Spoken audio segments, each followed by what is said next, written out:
Oh my god, I didn't think anyone could damage control this hard. I really thought it was impossible. And yet the ponies proved me wrong! You know, back in 2013, the PlayStation 4 and Xbox One got revealed.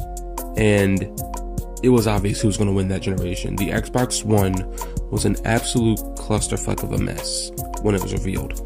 You can't share your games, you have to always be online to play them, you have to have Connect. It was just bad. And it costs like $200 more than the PlayStation 4. It was obvious that Microsoft was not in their right heads when they revealed that.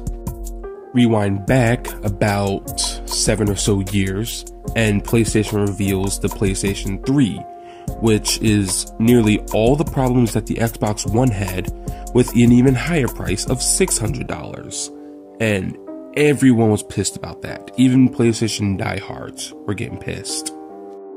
I say that to bring up the fact that PlayStation and its fans this generation with the Xbox Series and PlayStation 5 have done nothing but screw up over and over and over again.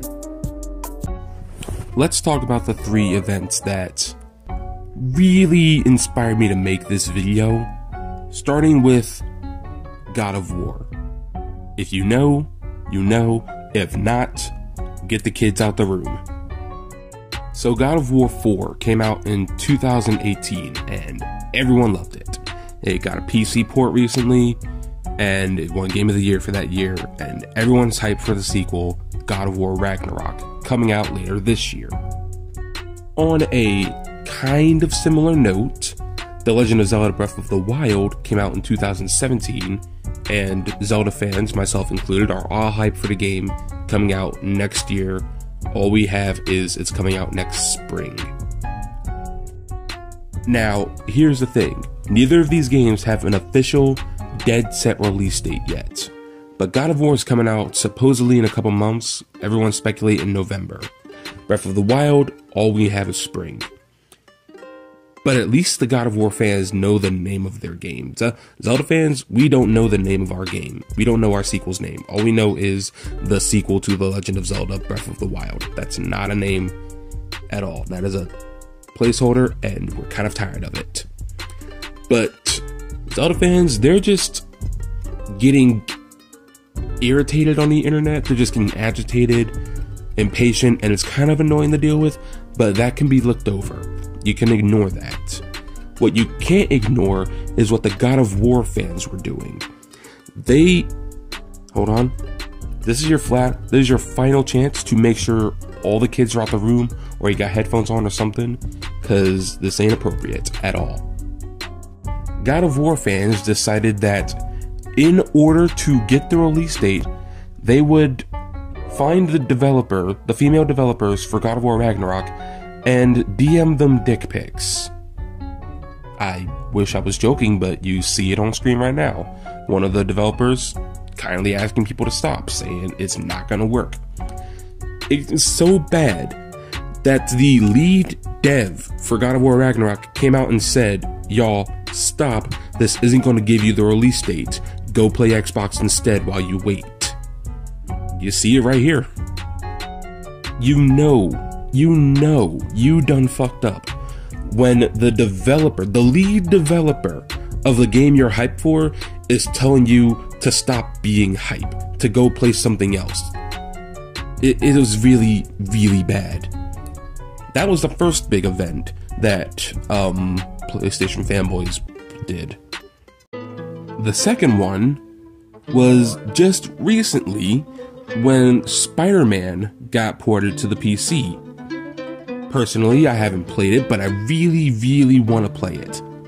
I got a PS4 Pro, I don't have a PC, I'm probably going to get the PS4 version, but that is beside the point. PlayStation fanboys were beyond pissed about this. This better not be what I think it's going to be.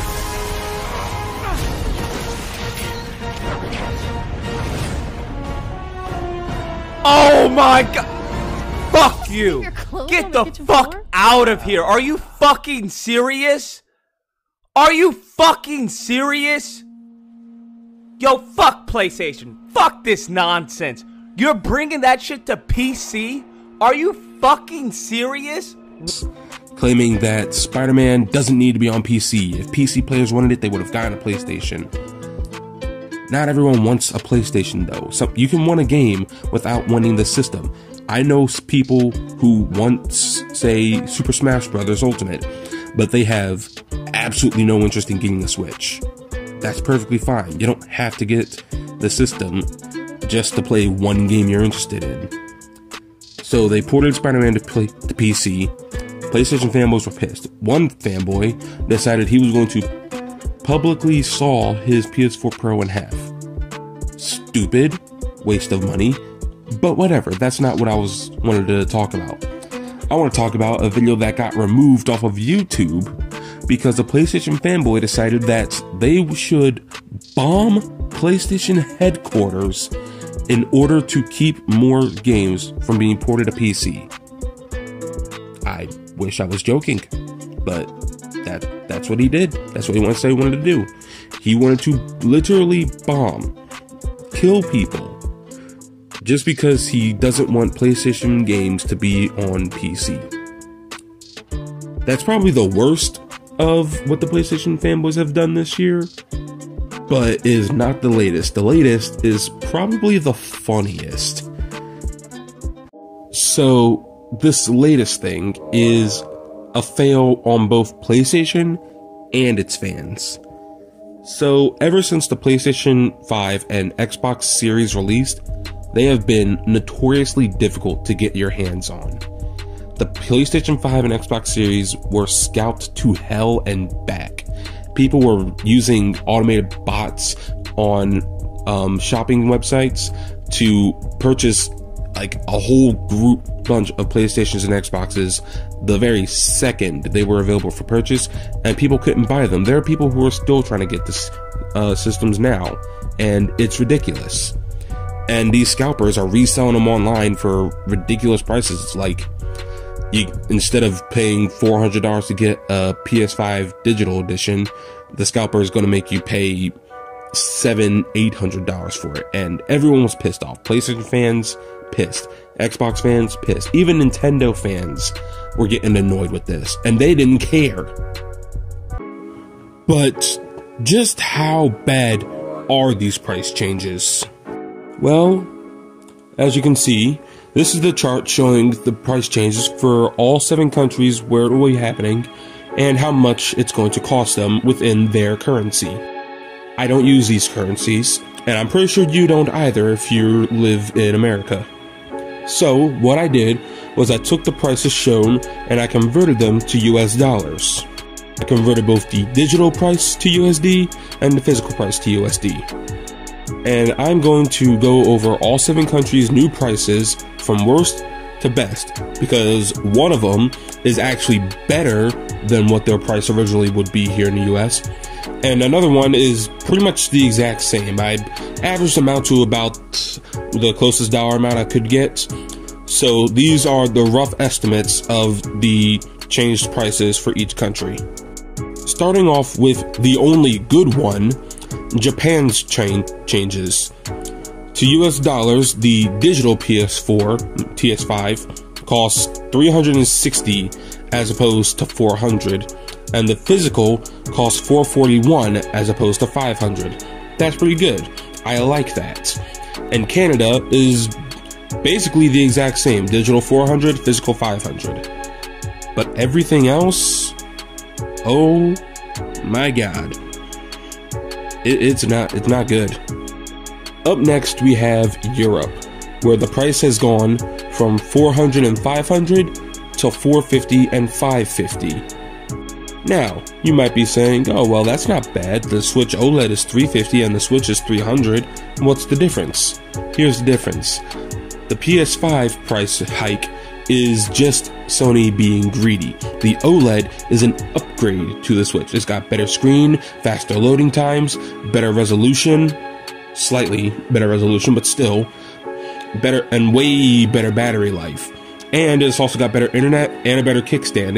It's completely better. So of course the price is going to go up compared to the base Switch, which is, in all honesty, pretty mediocre in terms of features. But the PS5 going up in price, there's no new upgrades, no changes, no increased anything. There's nothing new. It's just the same base PS5 with a $50 increase. Up next, we have Australia, where the digital is also $450 and the physical is $554. Again, for absolutely no reason. And the UK, $458 digital, $565 physical. Now, of course, all of these are bad. But China and, my God, Mexico?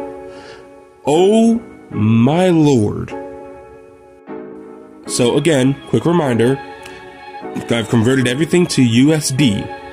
In USD, the digital PS5 is $400 and the physical PS5 is $500. In China, the price will increase to $509 for the digital edition and $626 for the physical edition. And in Mexico? Whoo! In Mexico, the digital edition will cost $627 and the physical edition will cost $727. That is absolutely ridiculous. Sony, what is wrong with you? So, all of that is the big fail on Sony's part. But the fanboys are not doing any better. Because they are... they're trying to justify how this is a good thing for PlayStation to do. How do you justify this? How do you justify the price going up on a still new console, which, by the way, has almost no exclusives? It's got like 4 or 5 fully exclusive games. Yes, there are still PlayStation exclusives, but there's hardly any PlayStation 5 exclusives. And the Sony fanboys are saying, oh, well, Xbox has no games. At least Xbox isn't trying to lie to us and say, yeah, this game is only going to run on Series S. No, the boxes clearly state for Xbox One and Xbox Series. And on top of that, they have Game Pass, which is a great deal and gives you a ton of games for a cheap price. Let's start with one of my favorite Sony fanboys, King Thrash. You may all know him as the guy who's upset that Forza Horizon 5 doesn't have any volcanoing. Let me ask you something, buddy. Do you think that you can jump over that volcano? Because I thought that I can jump over that fucking volcano, my nigga. I mean, I don't even know how to, like, find it when it's actually volcanoing, my nigga. I know him as Sony's favorite bootlicker. PlayStation making big moves. They're finally charging more than Xbox because it's worth more. Love the aggression. They have positioned themselves as the kings of gaming, and now they are charging a premium, worth every penny. This look worth every penny to you? Does this look worth $727 to you, King Thrash? Does it? So everything, and I mean everything, has gone up in price due to inflation. But the minute PlayStation 5 consoles do, there's outrage? Most of y'all don't even live in said countries with the increase. Y'all just want to have fake outrage. Why aren't y'all holding spaces about rent going up? Okay, Salt King, I'll give you that. No one's holding spaces about the rent prices increasing. Instead, they're just bitching about it literally everywhere else on Twitter if you just look for 2 seconds. Justifiably so, but okay, I'll give you that. No space is being held. And 2, if everything is going up due to inflation, shouldn't we be allowed to have some kind of relaxation at a cheaper cost? I'm just saying, I don't see Xbox and Nintendo raising the console or game prices, but we see PlayStation doing it, and y'all want to defend it. Actually, no, y'all don't want to defend it. Y'all want to justify it. Y'all want to say it's the right thing to do. Imagine if gamers expressed a similar level of outrage for not having any AAA console exclusives to play in 2022 versus a minor price hike due to materials inflation. I said it once, I'll say it again. $50 is more than you think. And on top of that, again, with some countries like Mexico and the UK, it's not just a mere $50. Mexico, UK, China, that's going for $60, $70, $100, $200 increases. So, yes, we're going to have a little bit more anger for the price increase than, oh, looks like Xbox just doesn't have an exclusive this year. And on top of that, do you not remember what we saw in summer with the Xbox Showcase? It's getting a lot of stuff next year. Now, let's take a look at what is probably my favorite tweet to come out of all of this. As a proud owner of 2 PlayStation 5 consoles, should I even care about the price hike in certain regions, let alone Xbox being furious about a product they ain't buying either way? Will this hamstring the future sales of PlayStation 5 and give an edge to the Xbox Series X? Give me more $70 games. Bro, you are literally begging for PlayStation to continue raising the prices. Can you be any more of a fanboy? Oh my god. Oh my god, this is absolute gold.